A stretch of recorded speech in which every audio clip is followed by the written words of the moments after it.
আমি বানিয়েছি হলো ব্রেড চপ আর আলুর চপ। টেস্টি টেস্টি খাওয়া। নমস্কার, আমি সঙ্গীতা। সকাল সকাল উঠে প্রথমে ব্রাশ করছি, দাঁড়ায় দাঁড়িয়ে ব্রাশ করা কমপ্লিট করে এখানে দেখছি মা লাগিয়েছিল যে টমেটোম গাছটা, সেটা 2টা টমেটোম ধরেছে। ঘরে এসে বাদাম খেয়ে নিয়েছে, আজকে বাদামটা খেতে ভালোই বাসি। তারপরে এখানে বিছনাটা গুছিয়ে নিয়েছি, বিছনা গোছানো কমপ্লিট হয়ে গিয়েছে। তারপরে রান্নাঘরে গিয়ে দেখি মা বানাচ্ছে সুজি। মাকে বলেছি আজকে ভাত খাওয়ার ইচ্ছা নেই, আমাকে কিছু হালকা পাতলা বানিয়ে দাও। তারপরে মা সুজিটা বানাচ্ছে। এখানে কি সুন্দর করে সুজি বানানো কমপ্লিট হয়ে গেছে না। তারপরে এখানে বাসন ছিল কয়েকটা, বাসন টাসন ধুয়ে নিয়েছি।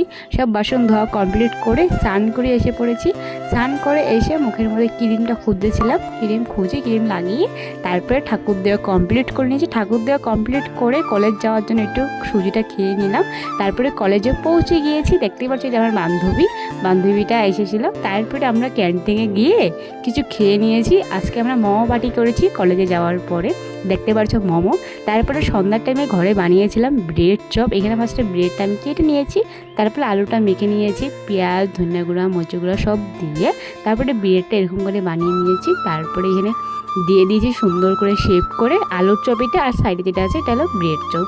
সব দিয়ে সুন্দর করে ভেজে নিয়েছি। আমার রেডি ব্রেড চপ। দেখতেই পারছো কত সুন্দর হয়েছে না, কি বলবো তোমাদেরকে, আমি কত সুন্দর করে বানিয়েছি।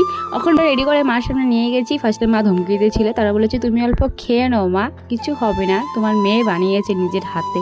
কি হ্যাঁ তুই তো বানাবি আর আমাকে বলবি খাওয়ার জন্য। সো তোমাদের ভিডিওটা কেমন লেগেছে অবশ্যই কমেন্টে জানাবি। সো আজকের জন্য বাই বাই, টাটা, দেখা হচ্ছে নেক্সট